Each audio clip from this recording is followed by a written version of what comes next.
the combined gas law. So bringing Boyle's law and Charles' law together produces a relationship that involves changes in temperature, pressure, and volume when there's a constant chemical amount or number of moles of gas. So we haven't added any extra moles, so we haven't filled up a balloon with more air. What we've done is change the conditions around the balloon to see what happens. So we can change the temperature, the pressure around it, and we can change the volume of the balloon by compressing, or like easier would be a piston perhaps instead of a balloon. The formula is P1V1 over T1 equals P2V2 over T2, where pressure and volume must have the same units. So you can use pressure units of atmospheres, millimeters of mercury, whatever you'd like. They just have to be the same for both P1 and P2, same units. For temperature, as always, temperature must be in Kelvin for both of these. It cannot be in degrees Celsius because we can have negatives and zeros, which are problems in our math. So example 1, if you were to take a volleyball scuba diving with you, what would be its new volume if it started at the surface with a volume of 2 liters at a pressure of 752 millimeters of mercury and a temperature of 20 degrees Celsius? On your dive, you take it to a place where the pressure is 1,943 millimeters of mercury and the temperature is 2.45. My English grammar is terrible there. There's 2 question marks when there's really only one question. Let's list out what we know. So P1, V1, T1, P2, V2, T2. So again, I know that we are changing some sort of conditions. So I need an initial, all of my 1s, and a final, all of my 2s, conditions. All right, initial volume was 2 liters. The initial pressure was 752 millimeters of mercury. And the initial temperature was 20 degrees Celsius. The new pressure is 1,943 millimeters of mercury, and the new temperature is 2.45 degrees Celsius. We are looking for the new volume. Don't forget to turn temperature into Kelvin. That should always be our first step when you see a temperature listed. And again, it doesn't matter about significant digits for temperature. We just need to have something to put into our equation. Again, our equation is P1V1 over T1 equals P2V2 over T2. You can rearrange before if you'd like, or sub into this equation to then just solve. I'll do both. I'll show the rearrangement and then I'll just sub into my original to begin with and show that. So I need to solve for V2. That means I need to move T2 to the other side. I need to multiply both sides by T2 to cancel it in the denominator here. To get P2 away, I need to divide both sides by P2. That leaves V2 by itself. So my equation is V2 is equal to T2 P1 V1 over P2 T1. All right, like I said, I'm just going to sub into my original equation, which was P1 V1 over T1 equals P2 V2 T2. Use units, please, when you are writing this out. I know that it takes a lot of space, but it's important. All right, all over 293.15 Kelvin is equal to 1943 millimeters of mercury times V2, which is what I'm solving for, all over 275.6 Kelvin. A lot of students will ask, why is it important to include units? A number without a unit is not a measured quantity in any of our science classes. So if it has a unit, it has to go into the formula with its unit as well. Okay, to solve this, we are still going to use our cross multiply and divide because we have equivalent fractions. It just looks a little bit different. I need to multiply the top of this fraction by the bottom of this fraction. So I'll multiply 752 by 2 by 275.6. I still need to divide by the part of the fraction opposite of my unknown. So my unknown is here. I need to divide by 293.15 Kelvin. If I do that, I get that 1413.96, and the units here would be ridiculous. We would have had millimeters of mercury times liters times Kelvin, all divided by a Kelvin. And that's still equal to 1943 millimeters of mercury times V2. So to get V2 by itself, I just need to divide again by 1943 millimeters of mercury. 1943 millimeters of mercury. And units here have canceled for Kelvin. Units for millimeters of mercury canceled. The only unit left is liters. V2 is equal to 0.728 liters. Now this looked confusing, probably in this last step, but what I always remember is multiply all the way across, divide by what's opposite, and divide by what's multiplied to it. So I would do this all in one step. I wouldn't have written this out in my own work. If this is confusing, again, feel free to rearrange your formula first. We did this exact same math. We multiplied P1 and V1 by T2.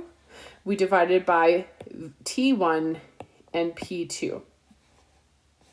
Again, final answer, significant digits. I have 3 significant digits here, 4, 3, 4, and 3. So 3 or 4 significant digits, I should have 3 in the end, which is how I got 0.728 liters. Remember that first 0 is not a significant digit.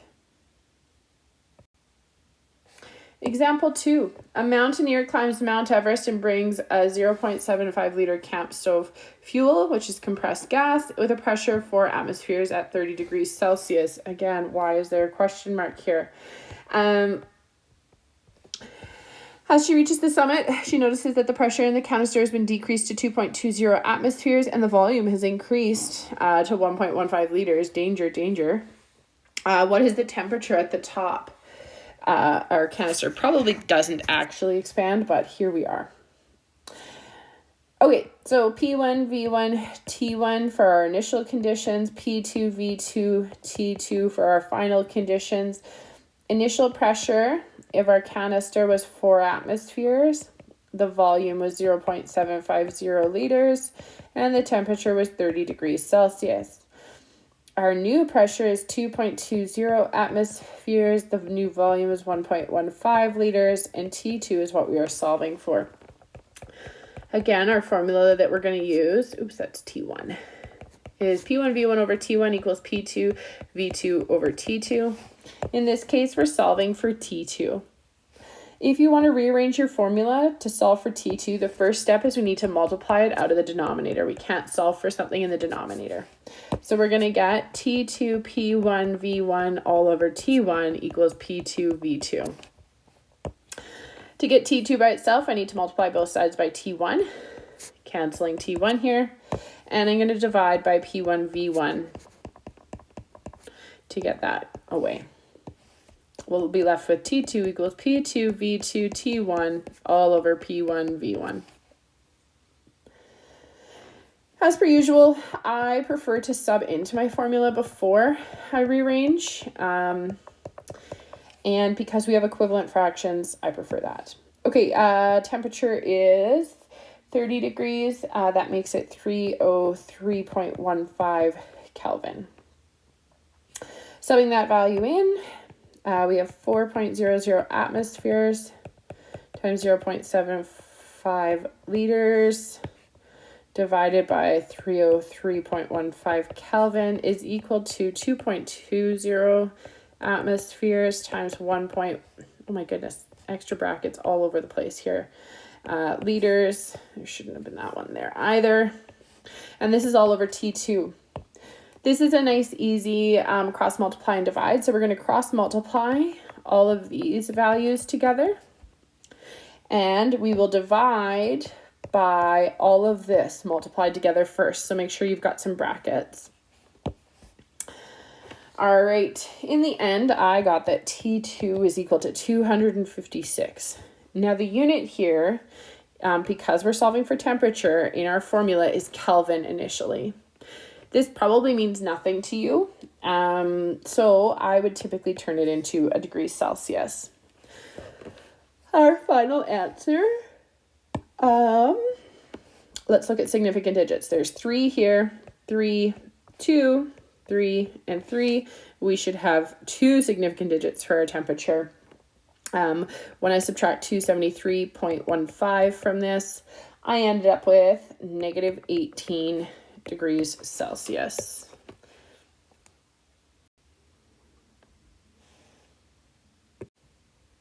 In a sample of gas, the temperature increases by a factor of 5 and the pressure halves.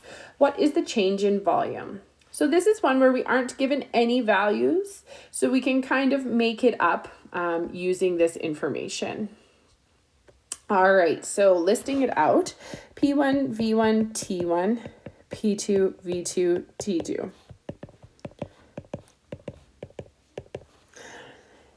The temperature increases by a factor of 5. So if my initial temperature was 1 Kelvin, increasing by a factor of 5 means multiplying by 5. Therefore, T2 is 5 Kelvin. If the pressure is halved, we could start with a pressure of, let's say, 2 atmospheres. And it's halved, so I'm going to divide by 2. So we could also say that this decreases by a factor of 2. That's another way to say the same thing. We're going to get 1 atmosphere. We're looking for what happens to the volume. So I'm going to just put in a volume of 1 liter to begin with. 1's a nice number because if it is multiplied by any factor, it's very clear what happened. Again, you can choose any numbers you want here. Okay, it's all going to work out mathematically in the end. So P1 V1 over T1 equals P2 V2 over T2. Summing in what we know, we have 2 atmospheres times 1 liter all over T1, which was 1 Kelvin, is equal to 1 atmosphere times V2 over 5 Kelvin. We're going to cross multiply all of these and divide by 1 and our 1 to get that V2 is equal to 10 liters. I know I'm not looking at significant digits here because it's not asking what is the new volume, it's what's happened to the volume. So if our initial volume was 1 liter and our new volume is 10 liters, it increased, so we multiplied by 10 to get here. So the volume increased by a factor of 10. Again, increase or decrease comes from the fact that increase will be a multiply, decrease will be that you've divided. The factor is just the number you've divided by. The combined gas law is a useful starting point for all cases involving a pressure, volume, and temperature change, even if one of the variables is constant. A variable that is constant can easily be eliminated from the combined gas law equation. So in our next example here, it talks about a fixed volume.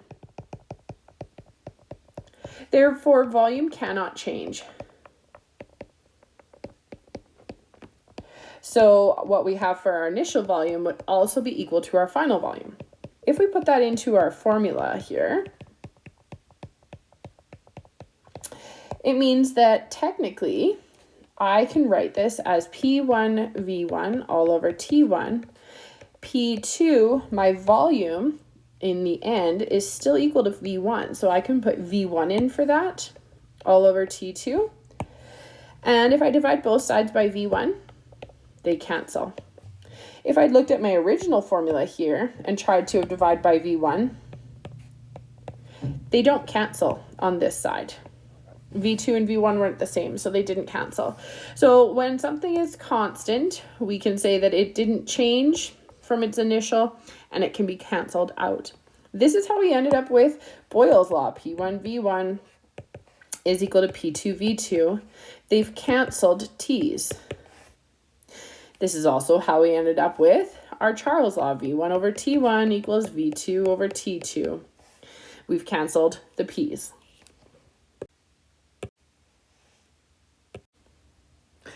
A little bit of practice here for you in your Nelson textbook. Take a look at that and then try the assignment.